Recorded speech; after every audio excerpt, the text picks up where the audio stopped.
Limited wamewashinda kitu gani haya makampuni mengine ambayo yaliomba hiyo tenda, si ndio bwana? Jibu la kwanza ambalo ni jibu rahisi, wakati tumetangaza mchakato huu tuliweka pia na vigezo. Jibu la kwanza na jibu rahisi, wakati tumetangaza mchakato huu tuliweka na vigezo.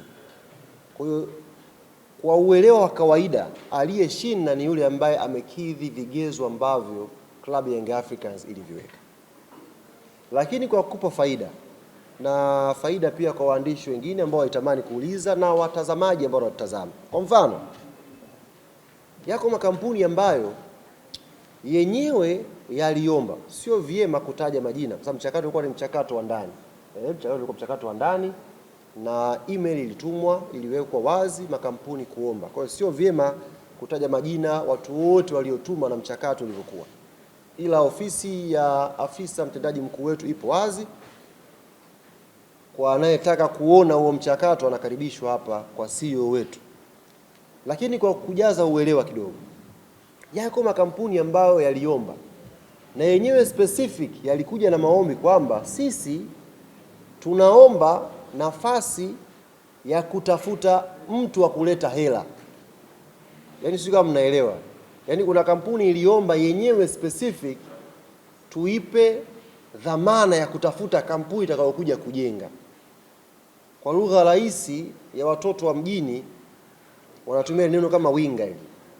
Yaani mtu alikuja na ipo, sio kitu kibaya. Ipo kwamba mimi nina njia zangu za kupata kampuni ambayo inaweza kuleta hela hapa.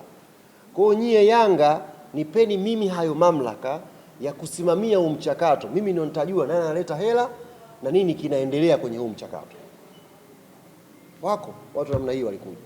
Lakini pia iko taasisi moja ilikuja hapa ikasema yenyewe huu mchakato huu wa uwanja inataka kuja kuchangia kwenye kuweka LED, zile mbao za matangazo za kielektroniki za uwanjani zote, tuingie nayo mkataba. Uwanja ukishakamilika yenyewe inakata cross kwa bana, kwenye huu makubaliano ya huu mwekezaji anayeshinda, whoever mtakayemchagua, mimi nataka mnipe kipande hiki tu cha kuweka mabango yangu ya kielektroniki uwanjani, alafu mimi na nyie tutazungumza kuhusu hiyo biashara. Kwa hiyo mchakato umekuwa na maombi tofauti tofauti. Kila ambaye alihisi anaweza akacontribute kwenye vigezo ambavyo Yanga tuliviweka, kuna ambao walichagua some amount 40% ya hii vigezo mimi naweza kukidhi, acha niombe. Kuna ambao walikuwa na 60% wakasema acha tuombe, na kuna ambao walikuwa ni 100%, yani wamequalify, hela wanayo, uzoefu wa miradi hiyo ujenzi wanao, hawahitaji middleman kwenye kufanya hilo jambo. Wanachohitaji ni klabu ya Yanga kuwapa dhamana kuliendea hilo jambo. Kwa hiyo kamati tendaji ilipokutana kupitia hii michakato, cha kwanza tuliweka vigezo mezani tulivyovitangaza, ndio ilikuwa mwongozo wetu. Vigezo vimeainisha hivi, tunataka uwanja wa namna hii. Na mwanzo tuliainisha kabisa kwenye ile barua kama mnakumbuka, tunataka uwanja wa namna gani, tuwagusia mpaka capacity, watu wangapi watakuwa waingie. Na nyinyi wote ni mashuhuda, sasa hivi shirikisho la mpira wa miguu barani Afrika lina kategori zake kwenye ujenzi wa uwanja. Wanakwambia kabisa kuna category 1, category 2, category 3, category 4. Na wanakwambia ukiwa na uwanja category 4 utapata mechi gani, ukiwa na uwanja category 3 utapata mechi gani, category 2, category 1 utapata mechi gani. Wanakwambia, wanakupa muongozo. Yaani sasa hivi klabu ya mpira ikitaka kujenga uwanja, ndugu zangu, hata nyie mkiingia sasa hivi hapo kwenye mitandao mkaangalia vigezo vya kujenga uwanja klabu ya mpira, CAF imetoa muongozo. Wala haimhitaji Alikamwe, haimhitaji Engineer Hersi aje aseme kwamba nataka tupinde hivi. No, CAF wameshatoa muongozo ambao uko public. Kiingia kwenye peji zao mtaona, ndugu zangu waandishi wa habari. Kwa hiyo sisi tulichukua vile vigezo tukatangaza tunataka uwanja wa namna huu. Lakini tukaweka pia, jamani, anayeomba tunataka vigezo hivi. Kwanza uwe na uimara wa kiuchumi ambao pia unatambulika. Tuweka vigezo vingi vingi pale. Si ndio? Tujue financial stability yako ikoje, weledi wako wa kampuni yako, uzoefu wako wa miradi mikubwa kama hii. Maki mradi ni mkubwa, mradi wa kihistoria. Kujenga uwanja wa klabu ya Young Africans ambayo imekuwa ndoto ya klabu hii miaka na miaka, sio mradi wa kitoto, ni mradi wa kihistoria. Lazima pia viongozi wachague mtu ambaye ana uzoefu huo. Kwa hiyo swali lako la kwanza nafikiri nimelijibu vizuri. Vigezo vilituongoza na nimeingia kidogo ndani kukuelezea pia baadhi ya makampuni ambayo yalituma yalikuwa na mtazamo upi kwenye hili jambo. Swali lako la pili umeuliza kuhusu lini, time frame ya baada ya leo. Cha kwanza, leo tayari tumeshatuma barua kwa julisha GSM Tanzania. Na leo hii ukitaka kuamini tuko fast, tunakimbia kwenye hili jambo. Nimekutangazia pia na kamati iliyobeba dhamana ya hili jambo. Maanake tumefanya vitu viwili ndani ya muda mmoja. Ingekuwa ni klabu ambayo ina janja hapa, leo ningekutangazia mshindi. Alafu after 2 months tungetuma barua kwa GSM, bwana sasa nyinyi ndio tunaomba tuanze kushirikiana. Alafu tungesikilizia tuite press nyingine tukwambie tumeteua kamati. Lakini leo tumefanya vitu vyote kwa wakati mmoja. Tumekutangazia mshindi, tumemjulisha mshindi na tumekutangazia kamati inayokwenda kusimamia huu mchakato. Kwa hiyo kinachofuatia tumeshakwambia ni pande hizi mbili kukutana. Yanga tayari kamati yake inayo. GSM tayari taarifa wanayo kwamba mmeshinda. Nao wanakwenda kukutana. Nataka niwahakikishie ndugu yangu Jadu, wiki hii haitamalizika. Leo ni Jumaa ngapi? Jumatatu. Tutakutana. Na sasa hivi dunia imeendelea ndugu zangu. Tunaweza kauliza mnakutana vipi na nyie mnasafiri? Dunia imeendelea. Mikutano ya kimtandao ni mikutano rasmi inayotambulika. Kwa hiyo viongozi wanaweza kuwa wamesafiri, lakini kikao cha kwanza cha pande ya club kwa maana Young African Sports Club na upande wa mshindi wa tenda hii GSM Tanzania Limited haitamalizika wiki hii ndugu yangu, watakutana. Huu mchakato tulishawaambia ni mchakato ambao hauna propaganda, hauna siasa, ni mchakato wenye dhamira ya dhati ya kutimiza ndoto hii ya wanayanga wote. Nafikiri maswali yako mawili nimejibu vizuri. Swali lingine kama lipo, Nasibu karibu. Maswali pia zai. Yako nje. Sawa, karibu Nasibu. Njoo tu hapa ndugu yangu. Sawa, asante Ali. Mchakato unaoenda vizuri, lakini mimi swali langu na halini mbali sana na swali la Jadu. Lakini Nasibu Mkomo ameuliza, nimependa t-shirt yako ya unfollow. Kuna watu pia kafu wamesha unfollow leo, hawana shughuli nao tena. Anasema sisi Yanga mawazo yetu yalikuwa yapi kabla hata kwenda hata kukutana na hawa wanaokuja kujenga uwanja? Yaani mawazo ya Yanga yalikuwa yapi? Tunataka nini? Ndugu yangu Nasibu, kwa niaba ya watazamaji ambao wako mubashara sasa hivi, awali hapa kuna mchakato niliuelezea na nitaomba niurudie kidogo kwa ajili ya uelewa. Viongozi wa klabu ya Young Africans, rais wetu ni Engineer El Said, makamu Arafat na wajumbe wetu wa kamati ndani. Hatua namba 1 walikuwa na ndoto ya kuwa na uwanja, kujenga uwanja wa klabu yetu Young Africans Sports. Ndio ilikuwa ndoto yao. Na dhamira yao kwenye hiyo ndoto wakaitangaza kwa wanachama kwamba kwenye uongozi huu tutahakikisha tunajenga uwanja wa klabu yetu. Kwa hiyo ndoto ikabadilika ikaja kuwa dhamira. Dhamira hiyo wakaipeleka sasa kwenye uhalisia. Okay, tunataka tujenge uwanja. Sikiza vizuri Nasibu. Tunataka tujenge uwanja. Eneo lipi? Tunajengea wapi huo uwanja? Hapa wakaja kugundua kwamba tunatakiwa tujenge uwanja makao makuu hapa. Ili eneo linatosha kujenga uwanja wa klabu yetu. Wakapata ushauri wa kitaalamu wa hili eneo based on vigezo ambavyo CAF wanakupa unapotaka kujenga uwanja. Tukaona kwamba ili tuweze kuaccommodate vitu vingi kwenye eneo hili ni lazima tupate nyongeza ya ardhi. Ndio? Lazima tupate nyongeza ya ardhi ili kuweza kukidhi vile vigezo ambavyo CAF wamevielekeza kwenye uwanja. Kwa hiyo ilianza ndoto, ikaja dhamira, tukaenda kwenye uhalisia kuanza mchakato wa kufuatilia sasa hiyo ardhi, nyongeza ya ardhi. Na nakwambia mchakato huo ukafanyika vizuri na serikali ikatupa ushirikiano mzuri, ikatukabidhi nyongeza ya ardhi. na sio tukupa tu nyongeza, ikatupa na umiliki kwa maana ya hati. Sasa hili eneo ni la kwenu. Kwa hiyo hatua ya 3 ikawa imalizika hapo.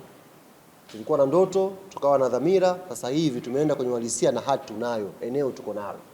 Nini kinafuata? Tunajenga wenyewe uwanja? Tuwaambie kina mzee Msumi wachukue makwanja waje wafyeke hapa tujenge uwanja, kila mtu alete tofali? Ndio hivi sahihi? Viongozi wakajiuliza maswali. Manake Yanga pia siku na mafundi. Hii Yanga hii siku na mafundi wanashangilia. Na rais wetu si engineer. Siangeza kuamua tu sasa kesho kila mtu aje tofali lake na jenga mwenyewe uwanja. Huu ni mchakato sahihi? Akasema hapana. Huu ni mchakato mkubwa ambao unahitaji investment kubwa ndani yake. Na hii ni klabu ya mpira wa miguu, ndani yake na vipaumbele vingi vya kufanya. Tafute mtu wa kushirikiana naye kwenye huu mradi. Na normally club nyingi zinafanya hivyo duniani. Wewe wakati uko mdogo ulikuwa unajua uwanja wa Highbury. Ulikuwa mtoto sana. Sasa hivi Arsenal wanatumia uwanja unaitwa Emirates, ndio? Kizamani walikuwa na uwanja unaitwa Highbury. Reason kwa nini mmekwenda kwa Emirates? Tunakwambia tulikuwa tunautanua, tunafanyaje? Kwani hamna mafundi pale Arsenal wangetanua uwanja wao? Si wapo. Lakini wali engage Emirates kwa sababu ya fund, investment, ni mradi mkubwa. Ndio bwana? Sasa hivi kuna discussion kubwa inaendelea Real Madrid. Santiago Bernabeu anataka kubadilishwe jina. Kwa mtu anakuja anataka kuexpand uwanja, one of the terms mimi nipewe naming ya uwanja, si ndio? Ni discussions za kawaida kwenye football. Kwa sisi kama tendaji baada ya kukutana ikasema hapana, tuwezi kufanya wenyewe, tutafute mdau wa kushirikiana naye. Na ndio ikatupelekea kutangaza sasa mchakato wa watu kuomba, jamani sisi tunataka kujenga uwanja, ambaye yuko tayari kushirikiana na sisi anakaribishwa. Mchakato huo ukafuatia, si ndio? Mchakato huo ulikuwa ni mchakato wa wazi wa kila ambaye ana dhamira hiyo aombe. Lakini hatukutangaza tu kwa maana ya kila mtu sasa kuomba. Tungekuwa na maombi zaidi ya 3000 hapa. Hata wewe Nasibu pengine ungeomba kwa sababu si hujui vigezo. Lakini tuliweka vigezo. Bwana, vigezo vyetu ni hivi. Mdau tunayemtafuta, huyu partner tunayemtafuta hapa anatakiwa na vigezo hivi, tukaviweka public. Watu wakaomba, kamati tendaji ikakutana, GSM wakashinda. Baada ya kushinda GSM Tanzania Limited, ndio swali lake la msingi bwana linakuja sasa. Nyie Yanga mnataka uwanja, yani mnataka takaje yani? Yani mnataka uwanja uitwe jina la GSM, uwanja uwe wa GSM, yani patakuaje yani? Si ndio Nasibu, kamati tendaji kwenye kikao cha Jumamosi hayo maswali pia walijiuliza. Unaelewa? Hayo maswali pia walijiuliza, na ndio maana wakasema tunahitaji ushauri wa kitaalamu kwenye hilo jambo. Hii ni klabu ya mpira wa miguu, ni klabu ya umma. Viongozi hawa wamechaguliwa na wanachama kuja kufanya decision bora kwa ajili ya mamilioni ya mashabiki wa hii timu. Hawezi kuamua tu pasina kupata capacity nzuri ya jambo lenyewe kulielewa. Na ndio maana wakaunda kamati na wakaongeza wajumbe hawa. Wajumbe hawa nimechambua vizuri maeneo waliyotokea. Kwanza ni mjumbe anaitwa Alex Mgongoro. Kwa nini? Kwa sababu ana background ya sheria. Tunapokwenda kukutana na GSM, tumetangaza tenda, si ameshinda. Baada ya kushinda lazima kuwe kuna makubaliano tusaini sasa. Yeye aliona vigezo vyetu, ametuma tenda, ameshinda. We have to sit down kwenye engo ya kisheria tuchambue sasa sisi na wao kwa interest ya club na kwa interest ya GSM. Asitokee mtu akaumia kwenye hili jambo. Isitokee tu mtu ameita wanachama wamekuja kufyeka mahala, alafu mtu kaleta vinyasi kachukua jina la hilo eneo. Si hatutaki huko. Sisi tunakwenda kwenye tunataka tuwafundishe kwenye hili jambo tofauti ya Yanga na timu nyingine. Fuatilieni hatua kwa hatua mtabaini jambo. Ziko timu hapa watu walienda kufyeka. Mimi nakumbuka mzee wangu alichukua kwanja. Alikwenda kupinda mgongo, kapinda mgongo pale, kapinda mgongo, kesho uwanja ukawa na jina la mtu mwingine. Is it fair? Sijui mchakato wao, lakini sisi kwa sababu tunazingatia weledi kwenye michakato hii, tumetaka ushauri wa kitaalamu wa kisheria. Ndio maana tumemuongeza Alex Mgongoro. Tunakwenda kusign hii document kwa interest ya club. Wewe una uzoefu wa kisheria, hem tuelezee hapa. Tu sign mkataba wa namna gani? Ndio maana nikatoa mfano. Is it lifetime contract kwamba uwanja uwe milele, si ndio? Partner iwe ya klabu na mwekezaji milele, au tuweke specific time kwamba tunasadi sasa, wewe mkataba mahusiano yetu ya huu uwanja ni 10 years au 20 years. Hizo ndo shule sasa. Bwana, mkataba huu tuupime vipi? Lakini tukasema mahusiano haya pia yanahusisha biashara.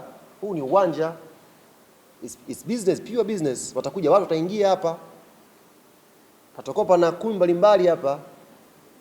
Mimi katika ndoto zangu nilikuwa ndoto ya kuja kuoa mke katika ukumbi wa uwanja wa Yanga. It's a business. Watakodishwa hapa watu. Kuna timu zitakuwa hazina viwanja, zitakuja kukodi uwanja wetu kucheza. It's a business. Si ndio? Kuna timu nyingi zitakuwa hazina uwanja, watakuja ukodi hapa. Wakisha kodi, inakuaje sasa? Hii hela anachukua nani? Anachukua wenye ardhi au anachukua aliyejenga uwanja? Umeelewa? Hela washakuja ukodi. Wewe Nasibu unataka kufanya birthday ya mtoto wako, umekuchukua eneo hapa. Tutakuwa na maeneo pia ya watoto kuja kuenjoy hapa. Umechukua hapa. Umeshalipa ile hela, inakwenda kwa nani? Umeshalipa ile hela. Ni mali ya moja kwa moja ile biashara ya mmiliki wa ardhi au aliyejenga. Hiyo biashara tunakubaliana vipi? Ndio tukamuongeza Ivan Tarimo kuja kuwashauri viongozi wetu kwenye kamati. Bwana, tukienda kukutana na GSM Tanzania, nafikiri modality hii kwenye biashara imekaa vizuri. Wao wanatupa mwongozo sasa. Alafu tunawasikiliza na upande wa GSM, tunakubaliana. Tukishinda kukubaliana katika makubaliano hayo, tutarudi nyuma. Bwana, mchakato mpya watangazwa, tafute mdau mwingine. No problem. As long as interests za club zitakuwa mbele na hazitamuumiza mwekezaji. Ndio maana tumekuwa na hii kamati kwa ajili ya mchakato huu specific. Kwa hiyo sisi Nasibu tunachokiota, tunachokitamani, tutapata mwongozo kwenye kamati hii. Mimi Ali Kamwe naweza kutamani tu uwanja wetu hapa tuweke maduka yazunguke maframe kote. Si matamanio tu. Si ndio bwana? Lakini kumbe kwenye upande wa kibiashara kama tumeshauriwa tofauti. Kwa hiyo sisi matamanio yetu yabakia nyuma, tumetanguliza taaluma. Wenye taaluma waje watuambie. It's not about tu kusema ni Yanga Arena, ni GSM Complex, sio ni nini. Tukishasema hivyo, kwa makubaliano yapi? Yenye manufaa yapi kwa klabu na kwa mwekezaji? Ndio maana tumeunda hii kamati. Kwa hii kamati itakutana, nimesema ndani ya wiki hii itafanya kikao chake cha kwanza. Na mimi nimekuwa wazi kwa ndugu zangu waandishi wa habari, mkiona panapita wiki, pana ukimya, njooni. Nyie mna haki na wajibu wa kunifuata popote kuniuliza, bwana wewe mchakato ulisema unaanza na mchakato unakimbia, tumekuwa mawapi? Kokote mtakaponiona niulizeni. Na viongozi wamenipa mamlaka hayo. Juzi mliona kwenye kikao cha kamati tendaji, si mliona nipo ndani mule? Si mliona nipo ndani mule? Mule sikwenda kukaa kibongo mabongoma. Kwanza uingie bongo mabongoma mule. Hii nchi unajua itafika hatua kwenye historia, semi kwa ubaya, kwenye historia itafika hatua mimi nitatumika kama kielelezo cha msemaji bora Tanzania. Itafika hatua hiyo. Nyie niambieni ni msemaji gani aimwe kushiriki kikao cha kamati tendaji? Ukiondoa Ali Kamwe, tajeni mmoja. Sasa mule uingie bongoma, viongozi wanajua kwamba tunahugea mamlaka haya. Hii ni sio kitu cha kuchekelea, ni responsibility kukaa kwenye kikao ambacho kinajadili hatima ya mchakato mkubwa kama huu. Nisikie, nipate hiyo understanding ili nikija kukutana na nyie waandishi wa habari, nikija kukutana na wanachama na waelezea. Sasa mimi ndo msemaji wao. Sasa ukiwa msemaji madengeshe, wewe uelewi. Yaani wewe kikao kinajadiliwa hujui kitu. Ndio yale. Ndio yale yatajirudia. Lakini nawashukuru viongozi wangu, wamenipa thamani. Njoo kaa hapa kwenye hichi kiti, sikiliza huu mchakato. Mimi ni mdogo, hii klabu ni kubwa, wangu wazee wangu.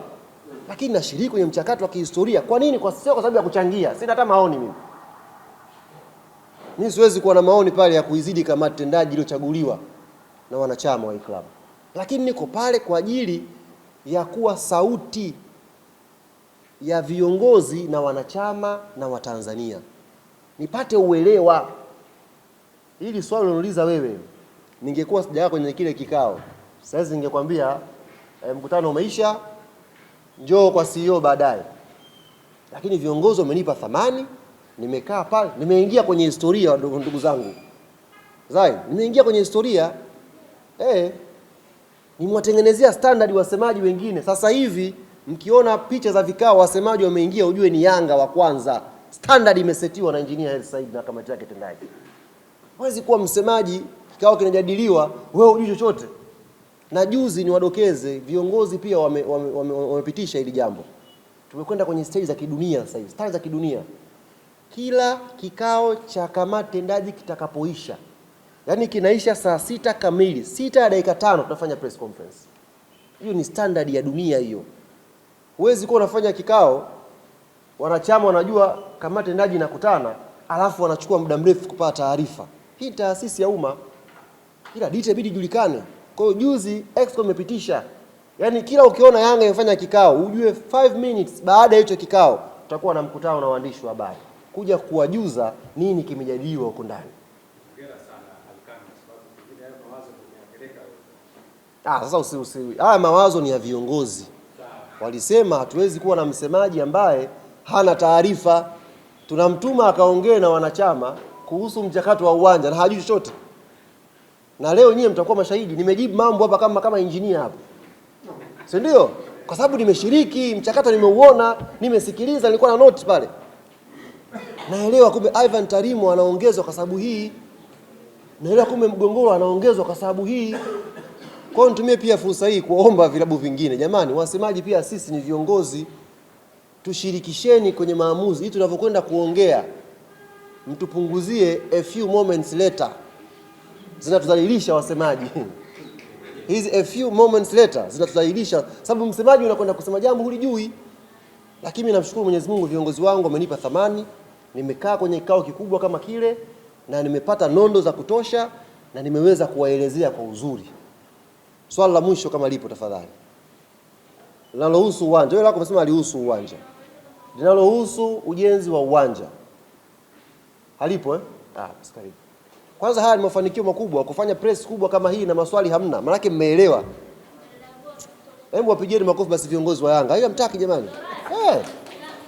Lete maneno. Sawa, pengine huo mchakato utatumia muda gani mpaka uwanja kukamilika kwa namna ambavyo sawa Nasib, lakini Nasib swali lako bwana.